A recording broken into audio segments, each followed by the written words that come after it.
स्वागत है बच्चों हमारे चैनल पर। हम आपके लिए लेकर आए हैं कक्षा 8 की प्रखर कार्य पुस्तिका विषय हिंदी में से NAS 2017 का पेपर, जो कि पृष्ठ संख्या 95 यानी 95 पे दिया हुआ है। इस कार्य पुस्तिका में ये सबसे लास्ट में है। तो इसमें सबसे पहले दिया हुआ है गद्यांश। गद्यांश को ध्यानपूर्वक पढ़कर प्रश्नों के उत्तर दीजिए।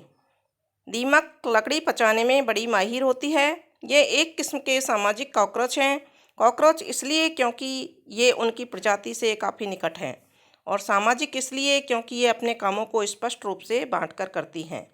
कुछ मजदूर दीमक होती हैं, कुछ रक्षक और राजा रानी दीमक होती हैं। इनमें लिंग के आधार पर कोई अंतर नहीं होता है, यानी कि मादा और नर साथ साथ काम करते हैं। इनकी हर कॉलोनी में एक रानी दीमक होती है जो 15 से 30 साल तक जिंदा रहती है। यह हर रोज़ 100 अंडे तक देती है। एक घर में कई कॉलोनियाँ हो सकती हैं। कुछ कॉलोनियों में मजदूर दीमक बगीचा बनाती है जहां ये फफूंदी उगाती हैं। ये 24 घंटे काम करती हैं। चूँकि बरसात के मौसम में खाने की कमी होती है, इसलिए गर्मियों से ही अपने भोजन का प्रबंध करना शुरू कर देती हैं। वैसे तो दीमक कॉलोनियाँ बनाकर समूह में रहती हैं, लेकिन गर्मियों में ये कॉलोनियाँ छोड़कर हवा में उड़ने लगती है। इससे ऐसा लगता है जैसे धुआं धुआं सा हुआ हो। उड़ने वाली दीमक इधर उधर भटकने की बजाय अपनी नई कॉलोनियाँ बनाती हैं। हालांकि सभी दीमक नई कॉलोनियाँ नहीं बना पाती, इसलिए वे भूखे मेंढकों, छिपकलियों, पक्षियों, चमगादड़ों का शिकार हो जाती हैं। दीमक पतली सी दरार से भी घर में घुसकर घर के हिस्से पर धावा बोल सकती हैं और बहुत नुकसान कर सकती हैं। दीमक से होने वाले नुकसान से बचने के लिए कोई बीमा भी नहीं होता है। प्रश्न नंबर 1 है, दीमक खाती है पत्थर, लकड़ी, लोहा, चमड़ा। तो ख ऑप्शन सही है, लकड़ी। गद्यांश के आधार पर कौन सा कथन सही नहीं है? दीमक से होने वाले नुकसान का बीमा नहीं होता है। दीमक कॉलोनी बनाकर रहती है। दीमकों में काम को लेकर नर मादा में भेद होता है। कुछ दीमक रक्षक होती है। तो इसमें ऑप्शन नंबर ग सही है। दीमकों में काम को लेकर नर मादा में भेद होता है, ये गलत ऑप्शन है इसमें। कौन सा प्रश्न नंबर 3 है, कौन सी दीमक मेंढक, छिपकलियों आदि का शिकार बन जाता है? जो कॉलोनी में रहती हैं, जो कॉलोनी नहीं बना पाती हैं, जो उड़ नहीं सकती हैं, जो दीमक मजदूर होती हैं, इनमें लिंग के आधार पर भेद नहीं होता है का अर्थ है। तो प्रश्न नंबर 3 का उत्तर है जो कॉलोनी नहीं बना पाती हैं, ऑप्शन नंबर ख।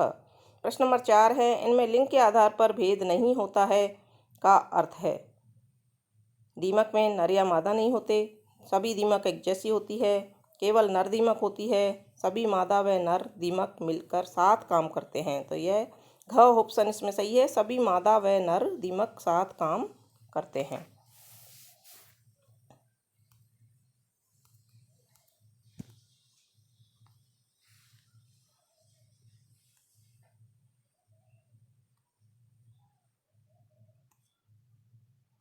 इसके बाद में है प्रश्न नंबर 5। इस पद्यांश का उद्देश्य यह बताना है कि दीमक कैसे रहती है और काम करती है, दीमक से क्या नुकसान होता है, दीमक नई कॉलोनी कैसे बनाती है, कौन से प्राणी दीमक को खा जाते हैं। तो इसका उद्देश्य है का ऑप्शन सही है, दीमक कैसे रहती है और काम करती है। इसके बाद में एक पोस्टर दिया हुआ है, स्वच्छ भारत मिशन का जन जन की हो भागीदारी, स्वच्छ व सुंदर रेल हमारी, और कुछ बातें इसमें लिखी हुई हैं जो आपको ध्यान से पढ़नी है। प्रश्न नंबर 6 है, इस विज्ञापन का मुख्य उद्देश्य क्या है? पानी की बचत करने के लिए प्रेरित करना, सफाई के लिए प्रेरित करना, गांधी जी के बारे में बताना, लोगों से जुर्माना एकत्रित करना। तो इसमें ख ऑप्शन सही है, सफाई के लिए प्रेरित करना। प्रश्न नंबर 7, खुद में बदलाव करिए जो दुनिया में आप देखना चाहते हैं। इस वाक्य का क्या अर्थ है? तो इसमें ख ऑप्शन सही होगा, दुनिया में बदलाव की शुरुआत स्वयं से होती है। प्रश्न नंबर 8, क्या करने से जुर्माना हो सकता है? तो इसमें ग ऑप्शन सही है, रेल परिसर में कूड़ा फेंकने से जुर्माना हो सकता है। प्रश्न नंबर 9, एक लड़की ने अपने पिता से कहा, आप केले के छिलके सीट के नीचे मत डालिए। विज्ञापन की कौन सी बात इस पर लागू होती है? तो इसमें क ऑप्शन सही होगा, कूड़ा कूड़ेदान में ही डालें। प्रश्न नंबर 10, स्वच्छ भारत मिशन का उद्देश्य क्या है? इसमें से ऑप्शन नंबर घ सही होगा, भारत को स्वच्छ बनाना। इसके बाद फिर से एक गद्यांश दिया हुआ है। नीम छोटी चमकदार हरी पत्तियों वाला एक सदाबहार वृक्ष होता है। इसका तना सीधा होता है। इसकी छाल कठोर, खुरदरी और पपड़ीदार होती है। इसमें बसंत ऋतु में छोटे छोटे सफ़ेद फूल खिलते हैं। यह वृक्ष कभी पत्ती रहित नहीं होता है क्योंकि इसकी सभी पत्तियां एक साथ नहीं गिरती हैं। यह पूरे भारत में पाया जाता है। संस्कृत नीम का नाम अरिष्ट है, जिसका अर्थ है रोगों से मुक्ति देने वाला। इसे चमत्कारी वृक्ष के नाम से भी जाना जाता है। नीम के वृक्ष का प्रत्येक हिस्सा दवाई बनाने के काम आता है। इसके बीजों से तेल निकाला जाता है जो मार्गोसास तेल कहलाता है। यह तेल कोढ़ और चर्म रोग के उपचार में काफ़ी प्रभावशाली होता है। इसकी पत्तियों का प्रयोग चेचक के उपचार के लिए किया जाता है। नीम की चाय का प्रयोग अक्सर सिरदर्द और बुखार में आराम के लिए इसके गोंद से भी कई अचूक दवाइयाँ बनाई जाती हैं। भारत में लोग नीम की टहनी का उपयोग अपने दांत साफ करने के लिए करते हैं। दराजों और लकड़ी की अलमारियों को तिलचट्टे और कीट पतंगों से बचाने के लिए उनमें नीम की सूखी पत्तियां रखी जाती हैं। गन्ने और सब्जियों की फसल के लिए खाद के रूप में नीम का बहुतायत प्रयोग किया जाता है। कुछ लोग नीम के वृक्ष को पवित्र मानते हैं और उसकी पत्तियों को अपने घर के मुख्य द्वार पर बुरी आत्माओं को दूर रखने के लिए तोड़न के रूप में बांधते हैं। नवजात शिशु को स्वास्थ्य और रोगों से बचाव के लिए नीम की पत्तियों पर लिटाया जाता है। निसंदेह यह सारे संसार में अद्भुत वृक्ष के रूप में जाना जाता है। प्रश्न नंबर 11 है, नीम की छाल कैसी होती है? तो इसमें से ऑप्शन नंबर ख जो हमने गद्यांश में पढ़ा है, खुरदरी और पपड़ीदार। प्रश्न नंबर 12, नीम के फूल किस रोग के उपचार के लिए उपयोगी होते हैं? तो ये भी हमने गद्यांश में पढ़ा है, आंत रोग में उपयोगी होते हैं। प्रश्न नंबर 13, नीम की सूखी पत्तियां अलमारियों में क्यों रखी जाती हैं? ऑप्शन नंबर ख सही होगा, कीड़ों से बचाव के लिए। प्रश्न नंबर 14, कुछ लोग नीम की पत्तियों को तोरण के रूप में मुख्य द्वार पर क्यों बांधते हैं?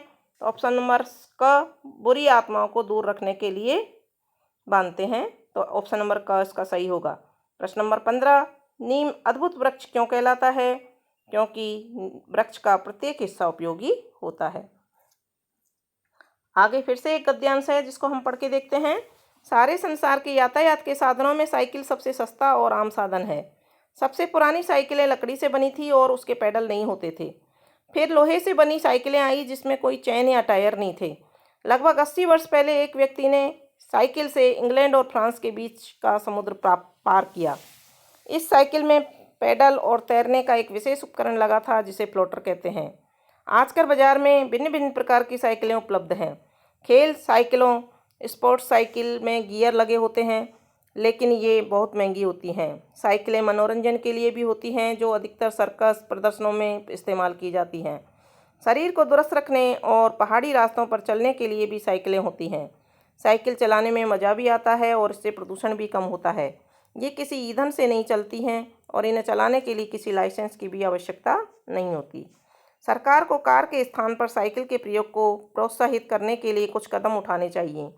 साइकिल चलाने वालों के लिए अलग रास्ते बनाए जाने चाहिए तथा साइकिल खड़ी करने के लिए निःशुल्क पार्किंग का स्थान दिया जाना चाहिए।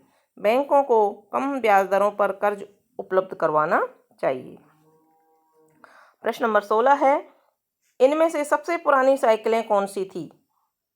तो इनमें से सबसे पुरानी साइकिलें लकड़ी से बनी साइकिलें थी। ख ऑप्शन सही होगा। प्रश्न नंबर 17, रेस के लिए किस प्रकार की साइकिल उपयुक्त होगी? ऑप्शन नंबर ग सही होगा, खेल साइकिल, जिसको स्पोर्ट्स साइकिल भी कहते हैं। प्रश्न नंबर 18 है, साइकिल कार से बेहतर है क्योंकि ये हवा को प्रदूषित नहीं करती है। प्रश्न नंबर 19, साइकिल के प्रयोग को प्रोत्साहित करने के लिए सरकार को क्या कदम उठाना चाहिए? साइकिल चलाने के लिए अलग पटरी बनानी चाहिए। इसमें से ख ऑप्शन सही होगा। प्रश्न नंबर 20, इनमें से कौन सा साइकिल चलाने का लाभ नहीं है? यह हमें दुरुस्त रखती है, प्रदूषण नहीं होता है, ये यातायात का सस्ता साधन है। ये तीनों ऑप्शन तो लाभ के हैं, लेकिन यह यातायात का तीव्र साधन है। ये ऑप्शन ग, इसमें लाभ का ऑप्शन नहीं है, इसलिए ग उत्तर इसका सही होगा। आगे फिर एक तालिका दी हुई है, नीचे दी गई तालिका को पढ़कर प्रश्नों के उत्तर दें। इसमें तालिका को देखें, इसमें श्रेणी दी हुई है। अब तक का सबसे विशाल प्राणी जो विलुप्त है डायनासोर। 35 मीटर से अधिक इसकी ऊंचाई होती थी। वजन 7,40,000 किलोग्राम होता था। भोजन की आदत शाकाहारी था। फिर सबसे बड़ा जीवित प्राणी नीली व्हेल, इसकी लंबाई, वजन और भोजन की आदत दी हुई है। तो इस सारणी को हम पूरी पढ़ लेंगे और पढ़ करके फिर प्रश्न नंबर 21 का उत्तर देखते हैं। जिराफ है सबसे ऊंचा स्थलीय प्राणी। ख ऑप्शन इसमें सही होगा। प्रश्न नंबर 22, कौन से प्राणी का वजन जिराफ से कम लेकिन शुतुरमुर्ग से अधिक है? तो इसमें क ऑप्शन सही होगा, मगरमच्छ, और ये यहाँ सारणी में दिया हुआ है। प्रश्न नंबर 23, कौन सा प्राणी पौधे, जड़ें, छिपकलियां, कीड़े मकोड़े, बीज, फल खाता है? शुतुरमुर्ग। सबसे बड़ा स्थलीय प्राणी कौन सा है? अफ्रीकी हाथी। मगरमच्छ निम्न में से किसका उदाहरण है? सरीसृप। तो बच्चों इस तरह से ये हमारा NAS 2017 का पेपर जो तुम्हारी प्रखर कार्य पुस्तिका कक्षा 8 विषय हिंदी में दिया हुआ था, ये पूरा होता है। और इससे पहले के सारे कार्यपत्रक और आकलन पत्रक हमने अपने चैनल पर डाल रखे हैं। यदि आपने नहीं देखे हैं तो अवश्य देख लें। धन्यवाद।